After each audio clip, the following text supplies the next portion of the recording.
महागठबंधन में जाएंगे जीतन राम मांझी, कांग्रेस ने खोल दिए दरवाजे। बीजेपी के खिलाफ आर पार की लड़ाई में कूदे मांझी, हमको एनडीए में नहीं मिलने से दिख रहे हैं खफा। दिल्ली चुनाव में बीजेपी ने हमको नहीं दी एक भी सीट। बिहार में विधानसभा चुनाव से पहले एनडीए टूटने लगा है। खरमास के बाद कहा तो ये जा रहा था कि नीतीश कुमार पाला बदल सकते हैं। उनके पाला बदलने की लगातार खबरें आ रही थी, लेकिन पाला बदलने के खेल में पशुपति पारस नीतीश कुमार से आगे निकल गए।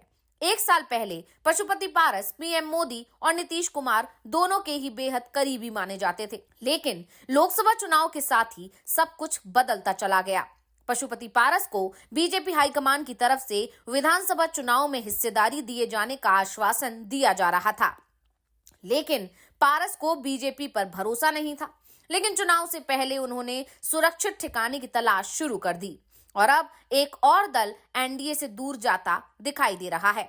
वैसे एनडीए में शामिल सभी दल बीजेपी से नाराज हैं, लेकिन पशुपति पारस के बाद कौन सी पार्टी एनडीए पहले छोड़ेगी, इस पर भी सवाल उठ रहे हैं, क्योंकि नीतीश कुमार की नाराजगी की खबरें तो पहले से ही आ रही थी।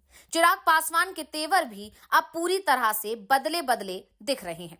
जिस तरह से ईडी ने उनके करीबी के ठिकानों पर छापे मारे हैं, उसके बाद चिराग की नाराजगी और बढ़ गई है।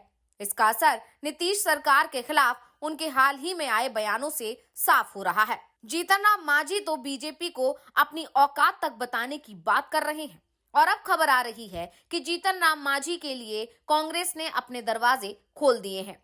तो क्या है पूरा मामला, आज हम अपनी स्पेशल रिपोर्ट में इसी को लेकर करेंगे चर्चा, तो वीडियो को आखिर तक जरूर देखें। बिहार में एनडीए टूटेगा, ये बात तो लगातार कही जा रही है, लेकिन पहले कौन सा दल बीजेपी का साथ छोड़ेगा, इस पर संशय बना हुआ है। क्योंकि बात जेडीयू की करें या एलजेपीआर की या फिर हम की, इनकी तरफ से जो बयान सामने आ रहे हैं वो बीजेपी को बेचैन किए हुए हैं। चिराग पासवान के बयान तो पहले से ही नीतीश और मोदी दोनों की चिंता बढ़ा रहे हैं।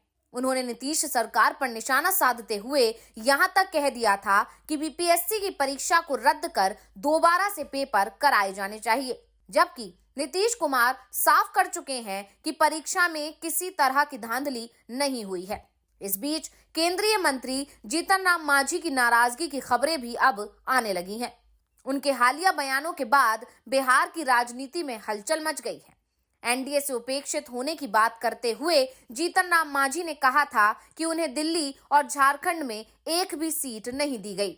अब वो बिहार में अपनी ताकत दिखाएंगे। मांझी के बयान को लेकर महागठबंधन में अलग अलग प्रतिक्रियाएं आ रही हैं और इसका कारण ये माना जा रहा है कि मांझी बयान तो दे जाते हैं, लेकिन जब मौका आता है तो पलट जाते हैं और जिस दल के खिलाफ बयान दे रहे हैं उसके सामने सरेंडर कर देते हैं।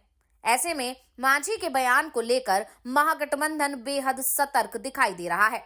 एक तरफ आरजेडी मांझी को बीजेपी का साथ छोड़ने की चुनौती देते हुए तंज कस रहा है, तो कांग्रेस की तरफ से मांझी के लिए गठबंधन के दरवाजे खोल दिए गए हैं। कांग्रेस के प्रवक्ता राजेश राठौर ने मांझी को साथ आने का न्योता दिया है। उन्होंने कहा कि बीजेपी और जेडीयू की रणनीति है कि वो जीतन राम मांझी चुनाव के समय मझधार में छोड़ देंगे। जिस तरह से बीजेपी ने उपेंद्र कुशवाहा के साथ किया था, उपेंद्र कुशवाहा के साथ पहले बीजेपी ने गठबंधन किया, लोकसभा चुनाव में 3 सीट देने का वादा कर दिया, लेकिन फिर नीतीश कुमार की पार्टी के साथ गठबंधन कर लिया। कुशवाहा को 1 सीट दी और उस सीट पर भी बीजेपी ने कुशवाहा का साथ नहीं दिया, बल्कि उन्हें हरवाने की रणनीति तैयार कर दी। कुशवाहा तीसरे नंबर पर पहुंच गए।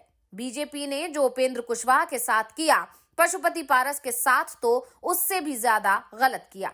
उनके पास 5 सांसद थे, लेकिन लोकसभा चुनाव में बीजेपी ने पारस को 1 भी सीट नहीं दी, सिर्फ आश्वासन देते रहे। मांझी को भी उपेंद्र कुशवाहा की तरफ से 1 सीट दी गई। मांझी की किस्मत अच्छी थी कि वो चुनाव जीत गए, नहीं तो उनकी हार का भी इंतजाम बीजेपी ने कर दिया था। वैसे मांझी अभी नहीं संभले तो बाद में संभलने का मौका नहीं मिलेगा। उपेंद्र कुशवाहा और जीतन राम मांझी को सोचना चाहिए कि बीजेपी उसके साथ क्या कर सकती है। अब इन लोगों को ये भी देखना है कि वो गोडसेवादी के साथ रहेंगे या अंबेडकरवादी का सहारा लेंगे। कांग्रेस ने सिर्फ जीतन राम मांझी के लिए ही अपने दरवाजे नहीं खोले हैं, बल्कि उपेंद्र कुशवाहा को भी साथ में आने का न्योता दे दिया है। तो दूसरी तरफ लालू यादव पहले ही नीतीश कुमार को साथ आने का न्योता दे चुके हैं। कांग्रेस की तरफ से मांझी को न्योता दिया गया तो एनडीए में खलबली मच गई। आरजेडी का भी इस पर रुख सामने आया। आरजेडी प्रवक्ता मृत्युंजय तिवारी ने कहा कि जीतन राम मांझी बीजेपी के साथ हैं, लेकिन वहां वे दलितों के सम्मान की बात नहीं कर सकते हैं। बीजेपी ने अपने किसी भी सहयोगी को नहीं छोड़ा है। अब मांझी को समझ आ रहा है कि बीजेपी उन्हें अपनी औकात दिखा रही है। झारखंड और दिल्ली में बीजेपी ने उन्हें सीट नहीं दी और बिहार में भी उनकी पार्टी तोड़ी जाएगी। बीजेपी का ये रवैया सबको पता है। गरीबों के हक की लड़ाई लालू और तेजस्वी लड़ रहे हैं, जबकि जीतन राम मांझी सिर्फ सत्ता के लालच में बीजेपी के साथ हैं। बीजेपी ने उन्हें केवल एक धोखा दिया है। मांझी वंचित दलितों की बात नहीं कर पा रहे हैं, इसलिए उन्हें माफ नहीं किया जाएगा। वैसे आरजेडी की तरफ से भी मांझी को साफ साफ संकेत दिया जा रहा है कि अगर बीजेपी के साथ रहेंगे तो साफ हो जाएंगे। तो वहीं एनडीए इसे लेकर बेहद सतर्क दिखाई दे रहा है। जदयू के एमएलसी नीरज कुमार ने कहा कि एनडीए में सभी नेता एकजुट हैं। नरेंद्र मोदी के साथ जीतन राम मांझी उनके कैबिनेट में शामिल हैं और वो प्रधानमंत्री के सहकर्मी हैं। बिहार में एनडीए के सभी नेता एक साथ सम्मेलन में हुंकार भर रहे हैं। दूसरे राज्यों में चुनाव की बात है तो ये केंद्रीय नेता तय करते हैं। यहाँ सब ठीक है, जो लोग ख्याली पुलाव पका रहे हैं वो पकाते रहें, लेकिन एनडीए सभी मुद्दों पर एकजुट है। बीजेपी नेता और बिहार सरकार के मंत्री मंगल पांडे ने कहा कि एनडीए में सभी लोग एकजुट हैं और सभी का सम्मान होता है। आपसी समन्वय के आधार पर सभी काम किए जाते हैं। एनडीए के सभी नेता बैठकर चर्चा करते हैं और सबकी सहमति से फैसले होते हैं। फिलहाल जिस तरह से मांझी को लेकर अब बिहार में सवाल शुरू हो गए हैं, उसके बाद ये कहा जा रहा है कि बीजेपी के लिए मांझी को साथ रखना आसान नहीं दिख रहा है। अगर महागठबंधन ने मांझी के लिए अपने दरवाजे खोल दिए हैं तो ये भी साफ है कि विकल्प हाथ में आते ही मांझी अब एनडीए से अपनी पार्टी के लिए जो 40 सीट मांग रहे हैं उस पर तो सख्ती से अड़ भी सकते हैं।